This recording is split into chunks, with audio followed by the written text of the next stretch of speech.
Remember in my one of my last videos, my video where I was talking about my book buying out of control habits, and I told you I would have one last book haul from Book Outlet? Here it is, and you're welcome.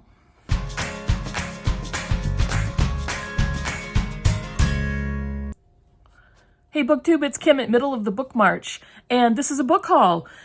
Like I said in my intro, I told you my previous video with my book buying habits. I had one last open order online with Book Outlet. And I think, honestly, this is going to be one of my last orders with Book Outlet. That may change down the road, but the selection doesn't make me happy anymore. The website has changed.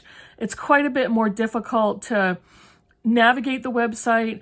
They've made several mistakes in a few of my more recent orders, and shipping takes forever. So I'm going to go back to primarily buying used books and finding books from other sources.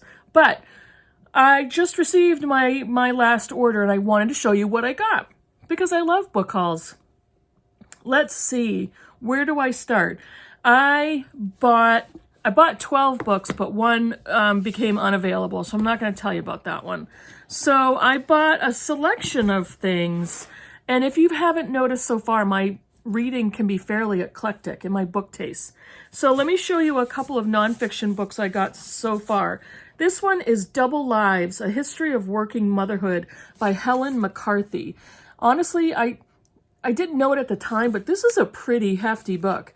And I don't always, pretty often I'll look at the details of a book to see how many pages it has and how long it is. I didn't really do that with this one, and it's fine, because I actually like long books, but this is a pretty heavy one. This is sourced from Britain, and it's a Britain-based, UK-based book. And it says, in Britain today, 3/4 of mothers are in employment, and paid work is an unremarkable feature of women's lives after childbirth. I think that's the same everywhere. Yet a century ago, working mothers were in the minority, excluded altogether from many occupations, whilst their wage earning was widely perceived as a social ill.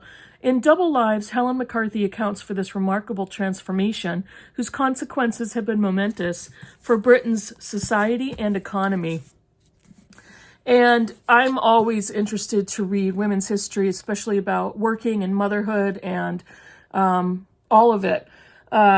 This actually reminded me of The Barbizon by Paulina Bren that I just read last month. And in that book, we learned that in the 50s, there was a law that made it illegal for married women to work. 40s and 50s, that's crazy. So this one I thought would be a really interesting book. And as long as it is, it's got pictures, and so yeah, whatever, you know. The next nonfiction is a literary biography, and this is Alice Adams' Portrait of a Writer by Carol Slenicka. And Alice Adams was a short story writer and a novelist. She passed away in 1999. This was a book that I had been watching and wanting to pick up for a long time. She wrote the novel Superior Women, which was a favorite of Leo from A Little Book Life, and which drove me to purchase the novel. So I have that in my possession. I haven't read that one yet, but I have a few of her books, and she seemed like an interesting woman to read about. She was an American short story writer and novelist, and I'm reading some notes over here. In 1982, she became the third author of only 4 to receive the O. Henry Special Award for Continuing Achievement for her short stories, along with John Updike, Joyce Carol Oates, and Alice Munro. And yeah, I'm really interested to read about her. It's another kind of hefty book, but I really enjoy literary biographies, notably because of Red Comet. But hey, this one is a novel. I reread one of her books, one of her most famous books last year. This is Dorothy Allison's Cave Dweller. And last year I read Bastard Out of Carolina, which is an exceptional book. It's a 5-star novel. And this one, found it on Book Outlet on bargain price, and was really interested in it. When Delia Bird packs up her old Datsun, if you know what a Datsun is, then you're the same age as me, and her daughter Sissy, and gets on the Santa Monica freeway heading south and east, she is leaving everything she has known for 10 years. The tinsel glitter of the rock and roll world, her dreams of singing and songwriting, and a life lived on credit cards and whiskey with a man who made promises he couldn't keep. Delia Bird is going back to Cairo, Georgia, to reclaim her life and the 2 daughters she left behind. I really love Dorothy Allison's writing. Bastard Out of Carolina is such an exceptional book. And she also wrote a book called a very small nonfiction memoir, 2 or 3 Things I Know for Sure. And that was very good as well. So that looks like a good one. So yeah, these books, my taste is all over the place. And if you haven't noticed so far, so don't be surprised. This one is a novel by Anya Solon. It's Dragonwyck. I don't know. I have a couple of other of her books. Foxfire, I think, is another one that I have. Yep. And Anya Solon passed away in 1990. She was an American author of historical fiction. And Dragonwyck is the name of an estate, because big wealthy estates didn't have addresses, but they had names. This is set in the spring of 1944. The Wells family receives a letter from a distant relative, the wealthy landowner Nicholas Van Ryn. He invites one of their daughters for an extended visit to his Hudson Valley estate, Dragonwyck. 18-year-old Miranda, bored with the local suitors and her commonplace life on the farm, leaps at the chance for escape. She immediately falls under the spell of Nicholas and his mansion, mesmerized by its Gothic towers, flowering gardens, and luxurious lifestyle, unaware of the dark, terrible secrets that await. I think I would fall under the spell of a Gothic mansion myself. And let's just give a little attention to this cover. So yeah. The next one is a debut novel that's received quite a bit of praise. This is Call Me Zebra by Azreen Vandervliet Ulami. And she is a professor, assistant professor in the MFA program at the University of Notre Dame. She is the winner of a Whiting Award and a National Book Foundation 5 under 35 honoree. And again, this is her debut novel. And this is Zebra is the last in a line of anarchists, atheists, and autodidacts. Alone and in exile, she leaves New York for Barcelona, retracing the journey she and her father made from Iran to the United States years ago. Books are her only companions until she meets Ludo. Their connection is magnetic and fraught. They push and pull across the Mediterranean, wondering if their love or lust can free Zebra from her past. And it sounds very autobiographical. She was born in the States, but was brought up in Spain and Iran and the United Arab Emirates. And so I saw this book when it came out. It was published in 2018. And I remember seeing this at the library. I think I might have even checked it out, but I never got to it. So yeah, when I found the bargain copy, I got it. This one, this is a controversial author, but I couldn't stop myself. Curtis Sittenfeld Rodham. This is a novelization of Hillary Rodham Clinton, and I got her photo on the cover. So I'm not sure. I'm not sure what permissions or what relationship the author and Hillary have. He proposed. She said no, and it changed her life forever. In 1971, Hillary Rodham is a young woman full of promise. Life magazine has covered her Wellesley commencement speech, and she's attending Yale Law School, and she's on the forefront of student activism in the women's rights movement. And then she meets Bill Clinton, a handsome, charismatic Southerner and fellow law student. Bill is already planning his political career, and in each other, the two find a profound connection. So again, like I said, I couldn't stop myself. I had been looking at this book for a while as well. And this one was published in 2020. So this one makes me happy. This is Latitudes of Longing by Shumpangi Swarup. She is an Indian author. Again, another young author. She has a really beautiful Instagram page, and I think she just had a baby recently. And I love this cover, and I found this. This was a book that I had not seen anywhere. I found it for myself, and I thought that sounds really good. And this one was published in 2018. A spellbinding work of literature, Shubangi Swarups, Latitudes of Longing, follows the interconnected lives of characters searching for true intimacy. The novel sweeps across India from an island to a valley, a city, and a snow desert to tell a love story of epic proportions.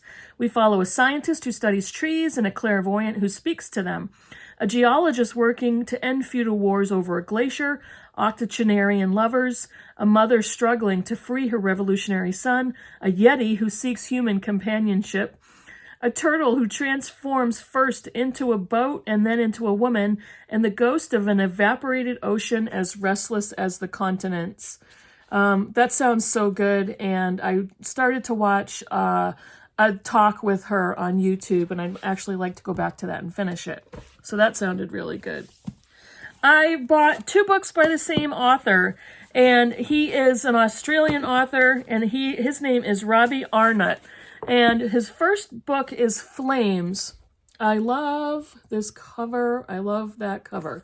And Robbie Arnot was 33 years old. He was born in 1989. He's an Australian novelist who lives in Tasmania. And this book is his first novel, published in 2018. And it says, there's much in the landscape of Tasmania that seems wild and strange, but nothing that compares to the McAllister women's tendency to come back to life after they've died.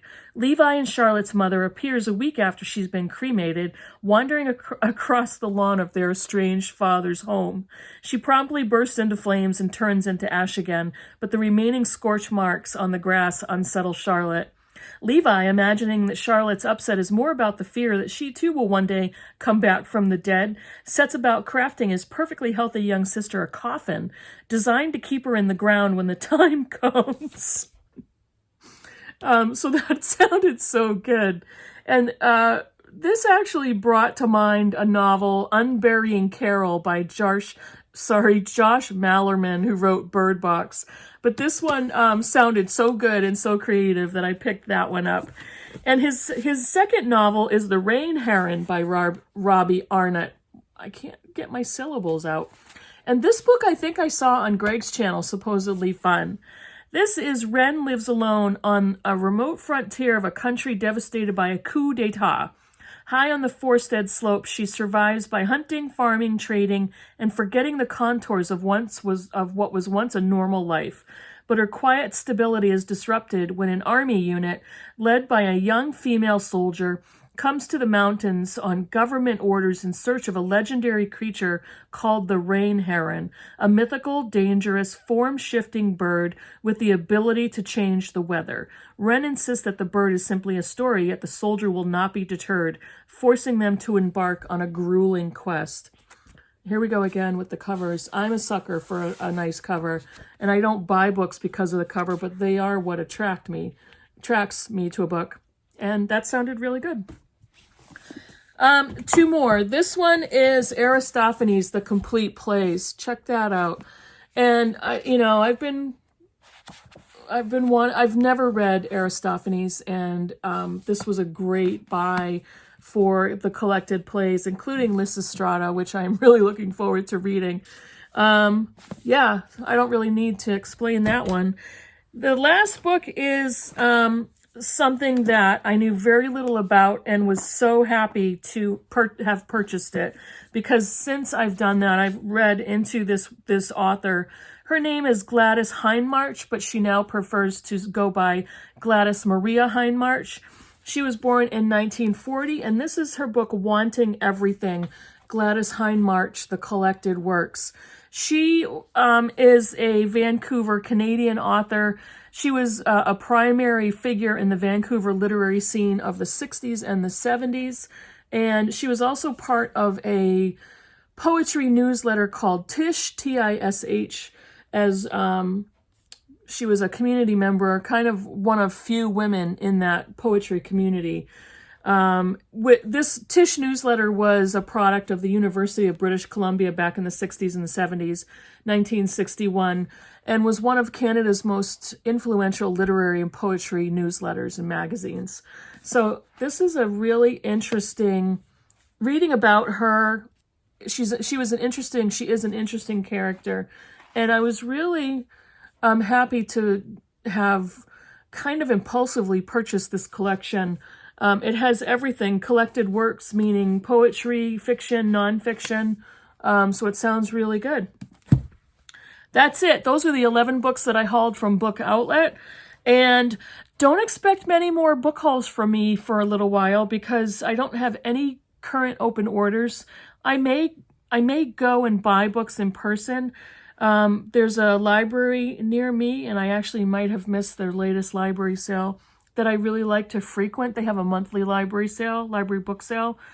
So yeah, I might do that. I might go thrifting, book thrifting, which I love to do.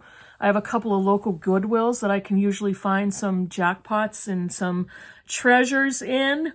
But that's it for me for today. I hope you like some of the books that I showed you. Let me know down below if you have read any of them, if any of them sound interesting, and I'll see you in the next video. Bye, everybody.